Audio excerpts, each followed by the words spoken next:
Olá, bem-vindos a mais uma exploração aprofundada aqui no nosso espaço.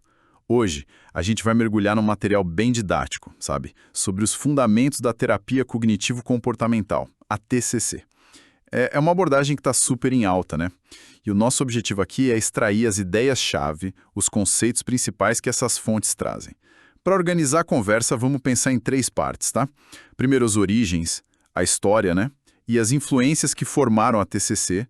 Depois a gente define o que é exatamente, como funciona na prática, os princípios básicos. E por fim, vamos detalhar o modelo cognitivo do Aaron Beck, que é tipo a espinha dorsal mesmo da TCC. Prontos? Então vamos lá. A história toda começa lá nos anos 60, né?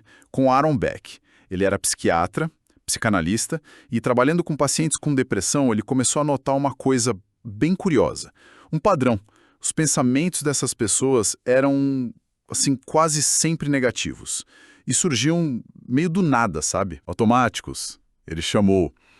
E o mais importante, muitas vezes esses pensamentos eram distorcidos da realidade. Não batiam com os fatos. Beck viu ali uma ligação direta, né? Entre esses pensamentos, a tristeza profunda que eles sentiam e até o comportamento, tipo, de se isolar. Exato. E essa percepção foi, assim, um divisor de águas. Porque, naquela época, a psicanálise focava muito no inconsciente, né? Nos conflitos lá do passado. O Beck fez algo diferente, talvez até meio radical para a época. Ele começou a focar no conteúdo do pensamento consciente, aquilo que o paciente falava ali na hora. Ele questionava diretamente: esse pensamento negativo, ele faz sentido? É realista?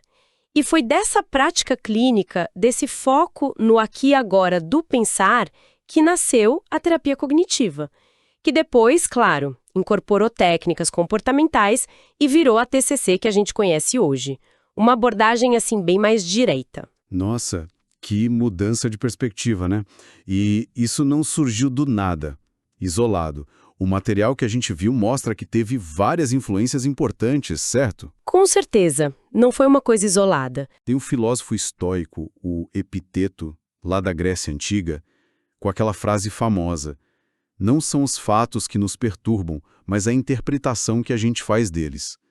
Parece até TCC antes da TCC existir. Totalmente, é a base da ideia, né?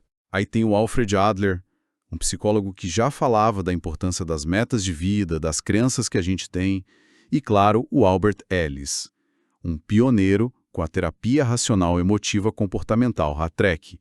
Ele já trabalhava com isso de identificar e mudar crenças irracionais. Sim, o Ellis foi fundamental. E não dá para esquecer o Albert Bandura, com a teoria da aprendizagem social, que deve ter ajudado a fortalecer o lado comportamental da TCC.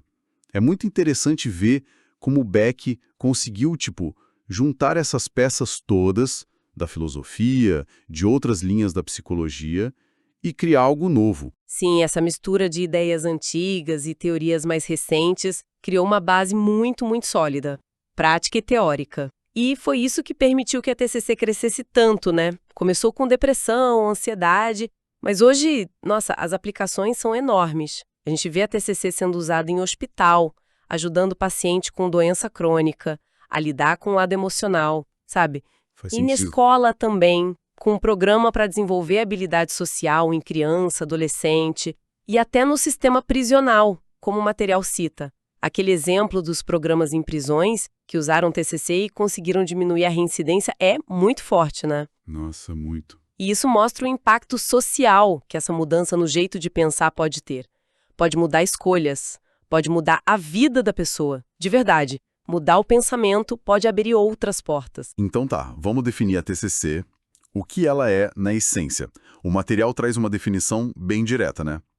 A forma como a gente interpreta os acontecimentos influencia diretamente o que a gente sente e como a gente se comporta. Simples, mas uau. O alcance disso é gigante. Exatamente. Parece óbvio, mas não é com simples no dia a dia. E o objetivo da terapia, então, é ajudar a pessoa a, primeiro, identificar esses pensamentos automáticos que não ajudam, que são disfuncionais, né? Que causam sofrimento. Depois, olhar para eles de forma crítica. Isso aqui é verdade mesmo? Me ajuda em alguma coisa? Isso. Avaliar a validade e a utilidade. E aí, se for o caso, modificar esses pensamentos, trocar por outros mais realistas, mais úteis. Para quê?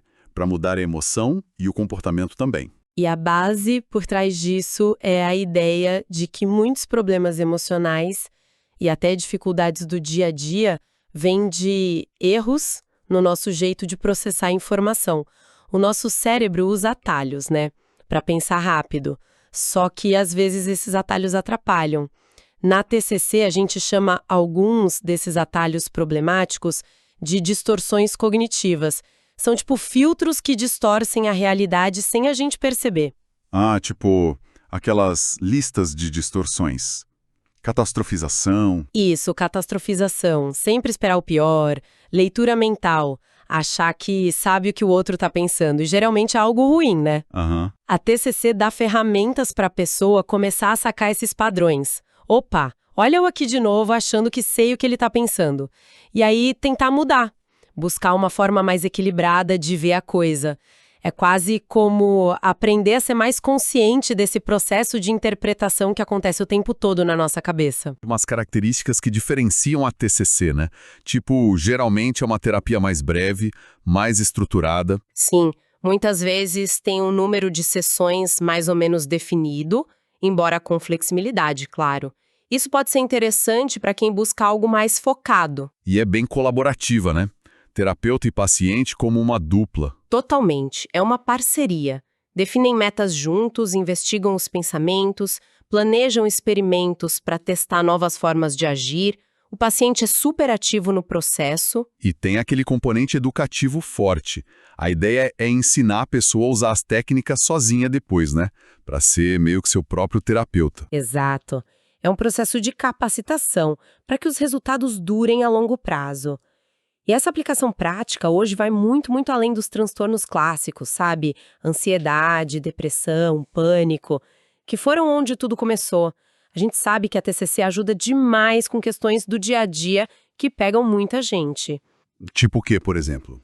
Ah, baixa autoestima, sabe? Aquela vozinha crítica interna, procrastinação, essa dificuldade enorme de começar ou terminar as coisas. Nossa, procrastinação é clássico. Muito. Insegurança nos relacionamentos, no trabalho. E não é só para consertar problema, tá? A TCC também serve para promover bem-estar, para otimizar desempenho, para construir resiliência. Ajuda a gente a lidar melhor com o estresse normal da vida. Aquele exemplo da procrastinação que o material traz é ótimo para ver como funciona, né? Imagina alguém que tem que fazer um projeto. Só de pensar na tarefa já vem o pensamento automático. Nossa, isso é impossível, nunca vou dar conta ou vou fazer tudo errado. Isso, pensamento automático negativo. Aí a emoção que vem junto é o quê? Desânimo, ansiedade e o comportamento. Evitar, né? Deixar para depois, fazer outra coisa, um ciclo vicioso. Exato. E a TCC entraria aí para ajudar a pessoa a parar e questionar esse pensamento. Peraí, é verdade que eu nunca consigo terminar nada? Será que é impossível mesmo ou só difícil? Isso, desafiar o pensamento. E se eu começar só com um pedacinho? Só 20 minutos. Muda o pensamento para algo tipo, é difícil, mas posso começar com o primeiro passo. E aí a emoção pode mudar um pouco. Talvez não vire empolgação, mas diminui o desânimo, né? Fica mais neutro. E isso já abre espaço para um comportamento diferente. Começar a tarefa. É isso. A chave é intervir nesse fluxo, começando pelo pensamento. Quebrar o ciclo negativo e, quem sabe, iniciar um mais positivo. E isso tudo nos leva, assim, direto para o coração da TCC, né? A estrutura que organiza isso tudo. O modelo cognitivo do Aaron Beck. É como se fosse um mapa para a gente entender como os nossos pensamentos se organizam, desde as ideias mais lá do fundo até as reações do dia a dia. Vamos ver essa arquitetura? Vamos lá. É fundamental entender isso. Ele propôs níveis, como se fossem camadas interligadas. Lá no fundo, no nível mais básico, mais profundo, ficam as crenças centrais. São aquelas ideias bem rígidas, sabe? Globais, meio tudo ou nada. Sobre nós mesmos, sobre os outros, sobre o mundo. Geralmente formadas lá na infância, adolescência, com base nas nossas experiências importantes. E muitas vezes a gente nem percebe que tem. Funcionam como óculos que a gente usa para ver tudo. Exemplos clássicos seriam tipo: eu sou incapaz, eu não sou amável, eu sou um fracasso, ou sobre o mundo. O mundo é perigoso. Isso, crenças bem absolutistas. Um pouco acima dessas crenças centrais, num nível intermediário, a gente tem as crenças intermediárias. Aqui entram as nossas regras pessoais, nossas atitudes, nossas suposições. Tipo, se, então. Ah, entendi. Elas meio que derivam das centrais, né? Exatamente. Elas são tipo um guia mais prático para a gente lidar com a crença central no dia a dia. Um manual de instruções, pessoal. Por exemplo, se a crença central é sou inadequada, a intermediária pode ser uma regra, tipo tenho que ser perfeita em tudo. Ou uma suposição, se eu errar, vão me rejeitar. Faz sentido. Para tentar evitar que a crença central se confirme, talvez. Exatamente. Elas são mais flexíveis que as centrais, mas ainda mandam muito nos nossos pensamentos e ações. E aí, no nível mais superficial, aquele que a gente percebe mais fácil no dia a dia, estão os pensamentos automáticos. São aqueles pensamentos ou imagens ou lembranças que passam rapidinho pela mente quando acontece alguma coisa, tipo flashes. São a expressão mais visível das nossas crenças, né? A ponta do iceberg. Um material daquele exemplo. A situação é: meu amigo viu a mensagem, mas não respondeu. O pensamento automático que pode pipocar é: Ele deve estar bravo comigo, ou falei alguma besteira. Surge rápido, sem a gente pensar muito. E para fechar o ciclo, esses pensamentos automáticos, eles não vêm sozinhos. Eles puxam as nossas reações, que podem ser emocionais, tipo sentir ansiedade, tristeza, raiva. Podem ser fisiológicas, no corpo mesmo, coração acelera, músculo fica tenso, dá um nó na garganta. Aham. E podem ser comportamentais, o que a gente faz. Evita a pessoa, manda outra mensagem, fica remoendo aquilo. Voltando no exemplo da mensagem. O pensamento "ele tá bravo comigo" pode gerar ansiedade, emoção, aperto no peito, fisiológico, e o comportamento de ficar checando o celular toda hora. Isso, é uma cadeia. Crença central lá no fundo, crença intermediária, regra suposição, situação, pensamento automático, reações emocional, física, comportamental. Aquele outro exemplo do amigo que passa na rua e não cumprimenta, deixa isso muito claro, né? Sim, muito bom esse exemplo. Mágoa. Provavelmente. E o comportamento? Talvez evitar a pessoa, ficar remoendo. Agora pensa na mesma situação. Mesma pessoa passando reto, mas quem vê tem crenças mais neutras. O pensamento automático pode ser: nossa, ele estava distraído. Ou, será que estava com pressa? A emoção muda completamente. Pode ser neutra ou só curiosidade. Exato. E o comportamento? Segue a vida. Talvez depois mande um oi, tudo bem? O ponto central é esse. O evento em si é neutro. Quem dá o significado é a nossa interpretação, que vem das nossas crenças e se manifesta no pensamento automático. E essa interpretação cria a nossa realidade emocional e comportamental. Nossa, e o material ainda traz aquele caso dos dois irmãos, criados no mesmo lar abusivo. Isso é muito forte. Impactante mesmo. A experiência objetiva foi a mesma, o ambiente difícil.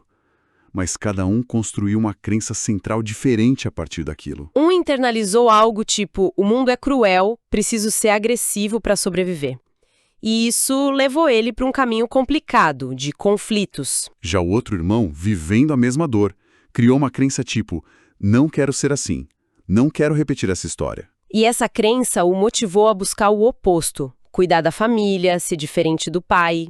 O que me chama a atenção aí é que o fato em si, o abuso, não determinou o destino.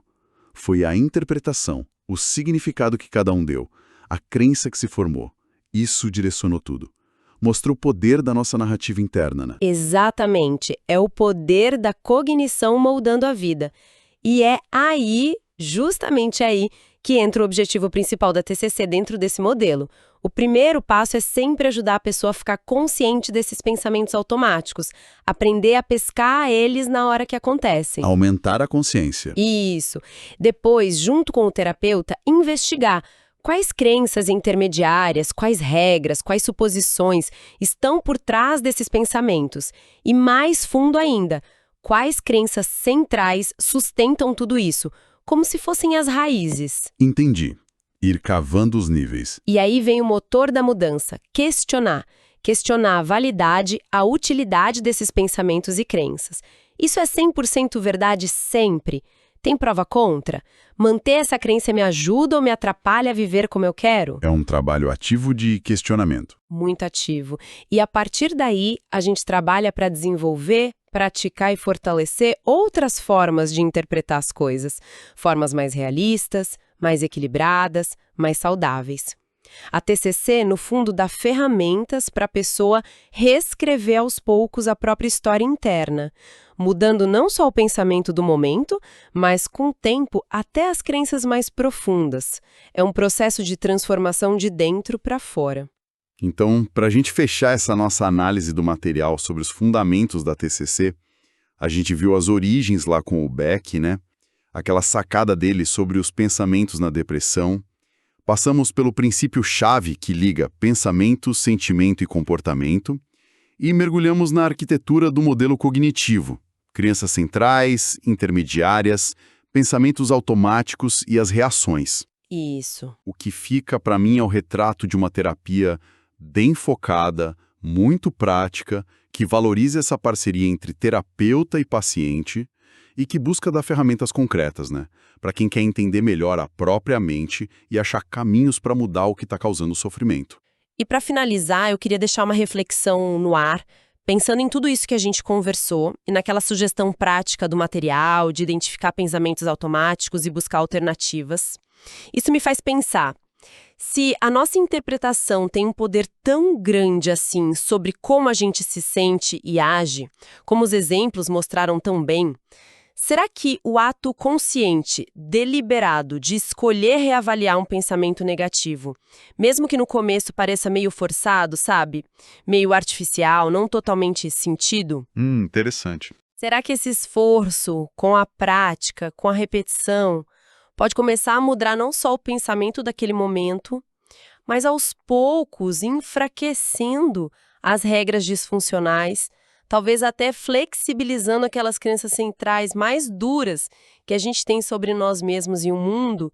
Será que esse pensar diferente intencional, mesmo que comece com um exercício, pode realmente, com o tempo, transformar a nossa experiência de vida de dentro para fora? Fica aí a pergunta sobre o poder que a gente talvez tenha sobre a nossa própria mente. Por outros lados, eu posso também me autocriticar. Por exemplo, eu tenho a sensação de que é preciso ser perfeito. E eu não sou perfeito. Então, eu estou pensando numa forma disfuncional sobre o que eu tenho que ser como comportamento e eu estou observando um erro que eu enxergo dentro de mim que não foi perfeito. Então, eu me autocritico e fico comparando ao comportamento com aquilo que eu tenho como a minha regra disfuncional. Ou seja, eu preciso ser perfeito para o resto da vida. Eu não sou perfeito, então eu julgo a mim mesmo. Então, fugindo daquelas crenças centrais mais duras sobre nós mesmos e o mundo, talvez até flexibilizando aquelas crenças centrais mais duras que a gente tem sobre nós mesmos e o mundo, será que esse pensar diferente intencional, mesmo que comece como um exercício, pode realmente, com o tempo, transformar a nossa experiência de vida de dentro para fora? Fica aí a pergunta sobre o poder que a gente talvez tenha sobre a nossa própria mente.